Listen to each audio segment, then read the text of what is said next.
Hey there, Alex Kidman here with my quick thoughts, very quick thoughts in fact, on the Google Pixel tablet that Google's just announced at Google I/O.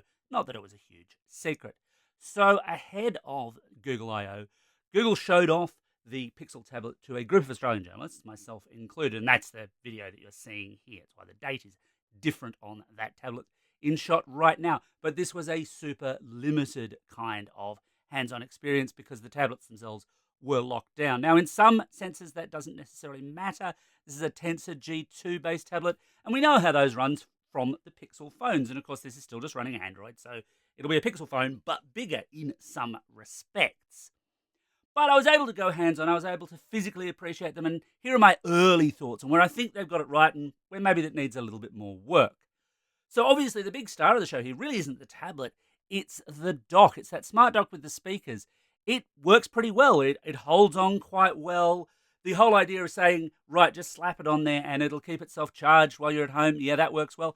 Obviously, it makes it look like a big Nest Hub, and that's not coincidental, of course. Google has its own design style for these things, but it's decent enough, as is the tablet itself. Now, 11 inches, yeah, that's a reasonable sort of size for a home-based tablet. It's an entertainment device, and Google basically recognizes this.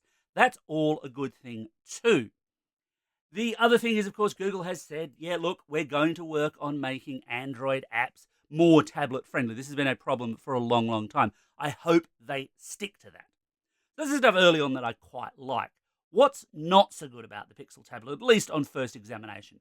Well, look, the actual tablet doesn't always snap back onto the dock quite as neatly as you might think it would. So there's little magnetic pogo pins there. And more often than not, in fact, I found I was just kind of sliding it down onto the ground rather than snapping it onto the dock. It could perhaps be a little stronger in a magnet sense. It'd be a very bad idea to keep your Pixel tablet dock on the side of a bench where the tablet could come crashing down to the ground below. It's not inexpensive. Here in Australia, it's going to run $899 for the 128 gig model or $999 for the 256. That's fairly premium tablet money. And we've got to see whether or not it can actually live up to that kind of pricing, because typically in this space, I tend to advise people to go for the iPad option because Apple's had that tablet app experience down from day one and Google simply hasn't. Which brings me on to my other concern, really. Google's been saying, oh yes, we're working on tablet apps seriously for years now. And yet here we are. We're still facing a situation where if you've got an Android tablet, there are some apps that just blow up in weird ways, or the icons are too small, or the text is weird.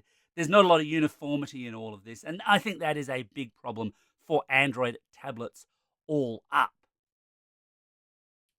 And obviously, my other major criticism is I can't really tell you much more about it. I couldn't really test it, although I am hoping to get a review unit in really, really soon, so stay tuned for that.